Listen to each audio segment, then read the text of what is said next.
This is Gun Cranks. Well,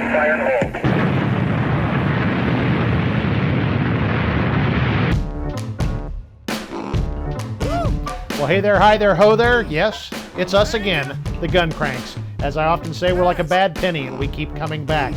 I'm Guns Magazine editor Brent Wheat, along with American Handgunner editor Tom McHale and Special Assignments editor Roy Huntington. And we are the Gun Cranks. Hey guys, how's it going? Hey man. I don't know. I have no idea. Yeah. Roy, are you confused? You look confused down there in Missouri? It's cold, it's rainy, it's hot, I don't understand spring. what's happening. Yeah, it's spring. Okay. Sleepy Roy. Well- That's what we got. Okay. Are we going to start seeing you eating pudding like a certain commander-in-chief that we're not supposed to talk nasty That about? was ice cream. I can't keep up. Well, Roy, you're in Missouri in your office, and Tom, you're in your secret man bunker there in South Carolina. I got a question. I've been shamed about this before, but I'm a novice reloader, okay? I'm getting into it, but I couldn't have picked a worse time ever in the history of mankind, because you can't find anything, and what you can find is crazy expensive. So the first thing I always heard about reloading is, man, you can save so much money. No, you can't.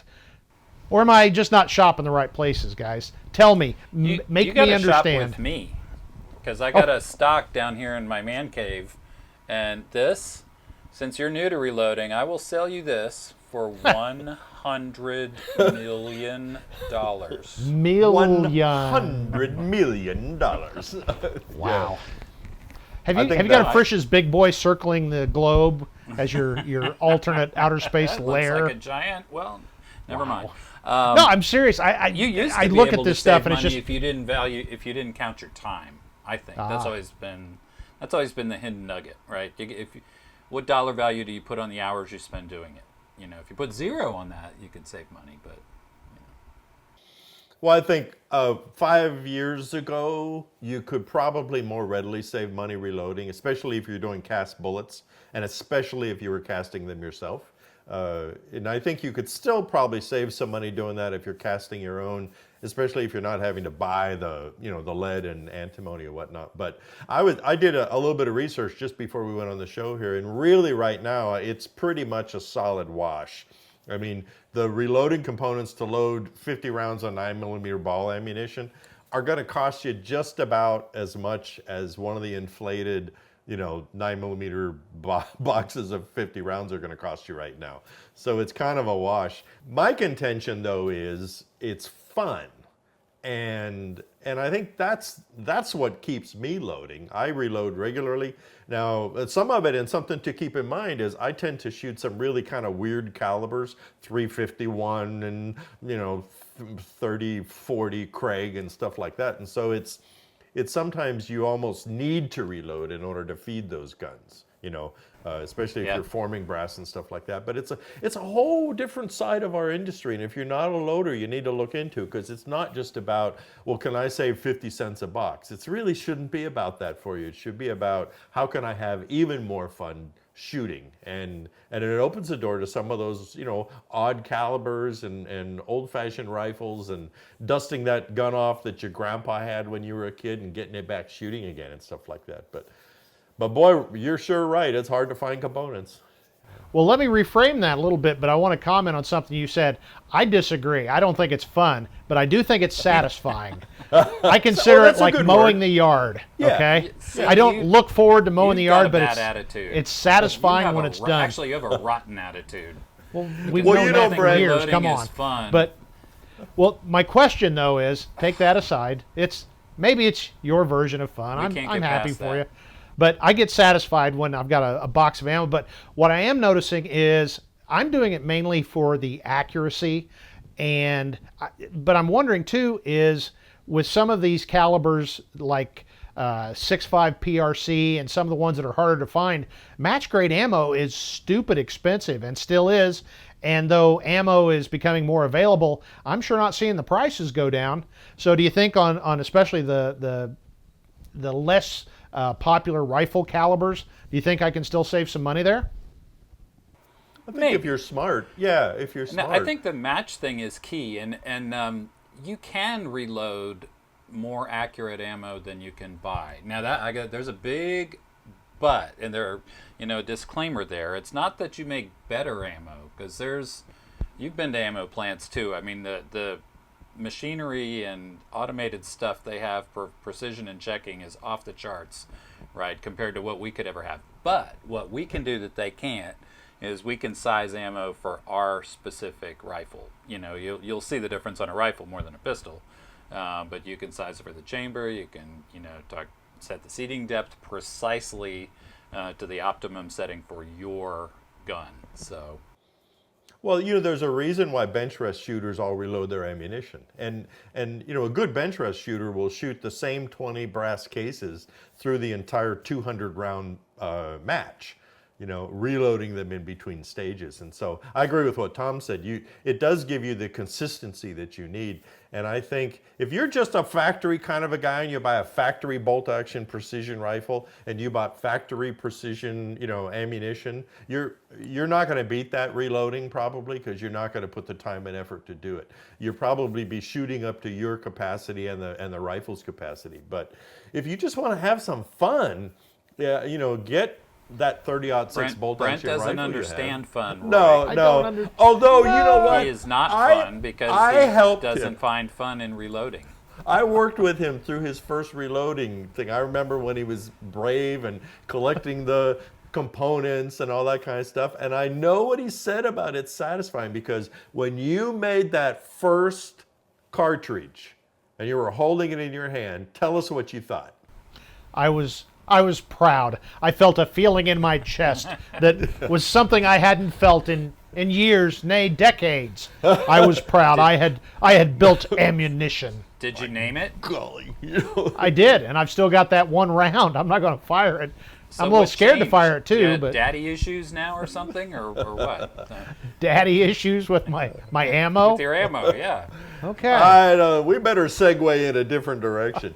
We were talking to Nick, our producer, just before we went live, and he's got a little kid, and he said that he was, staying away from reloading for a while, and we understood the reasons, but it got me to thinking that when my daughter was little, she was 3 or 4, and I used to load in the garage. Well, one of her absolute funnest things to do was go sit with Dad in the garage and help me reload. And kids just love it because it's complicated and you have to pay attention, and they get to count shiny brass cases and hand you a bullet that then you can put in the, when you're doing the reloading.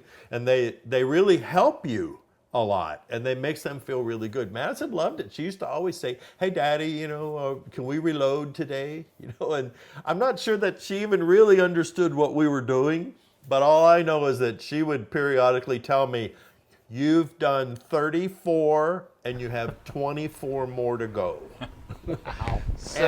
So that's how you stuff. saved money. Child labor. Child labor. I didn't have to pay her anything, just candy. And so it worked out really well.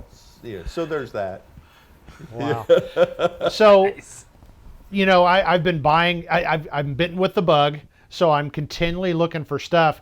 What I'm finding is components. I'm sorry, not the components, but like dies and ancillary equipment. It's actually becoming easier to find. Have you guys found that too?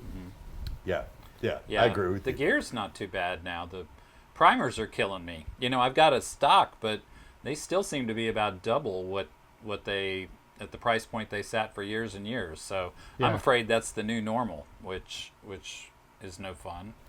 Brent, you brought up a really go ahead. Sorry. No, go ahead, Roy. Well, I was going to say you brought up a really good point, and you're right, because I just bought a set of 308 dies on eBay for $30. They were essentially brand new. They had the shell holder, they had everything. And so I think a lesson here for people, there's a lot of people selling their stuff, they're giving up, they're saying, I don't want to try to reload, I can't find components. Now's the time to go buy some reloading equipment and then get yourself ready for as the components start to come back. That's a good point. So.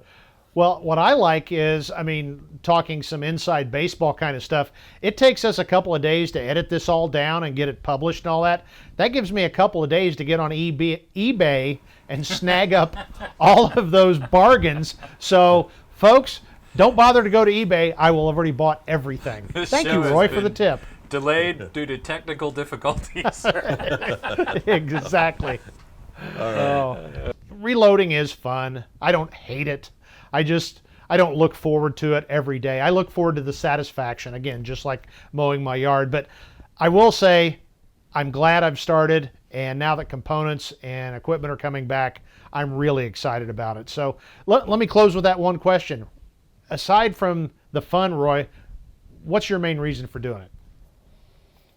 Gosh, there's something innately satisfying about assembling components into a loaded cartridge and then shooting it from your gun and seeing that hole appear on the target. It's like you were just part of a little bit of a miracle, I think, and that's why it's so much fun. And the angels sing and the golden light comes down. You point your finger and smite at a distance, by golly. So. And Tom, you do it because you want to scare people, or I do it for a lot of reasons, but I'm going to go with kind of a Zen relaxation. When I've had a rough day at work and everything's been chaos, it's very therapeutic and relaxing. You know, Rosie Greer used to knit, you know, and to take the edge off, and I reload, and it just is a. Well, then how come when I'm done reloading, I'm going? We'll talk to you about that. You're doing it wrong. That's right. You're doing it wrong. I need some counseling, and I need a lot of counseling. So we'll talk offline about that. Well, let us know what you think about reloading. Are you doing it because it's cheaper? Are you doing it because you enjoy it, or for the accuracy? But leave us a comment down below and let us know where you stand on the whole topic of reloading. Well, guys, it's been another great episode of the Gun Cranks. Make sure you check us out on gunsmagazine.com, americanhandgunner.com, and americancop.com, our sister publication. And Tom McHale, you are the grand poobah in charge of our special publications, and there's a cool one either has come out by the time you see this or is getting ready to come out. Talk about that. Right around the corner. Tinker with your own guns. DIY Gunsmithing 2022. Going to be a great episode. Beginner, intermediate, and advanced skills all explained. And like Tom always does, excellent. So, well, that's been this edition of the Gun Cranks. On behalf of Tom McHale and Roy Huntington, I'm Guns Magazine editor Brent Wheat. Thanks for joining us, and let's get out there and get shooting with some reloaded ammo. Bye now.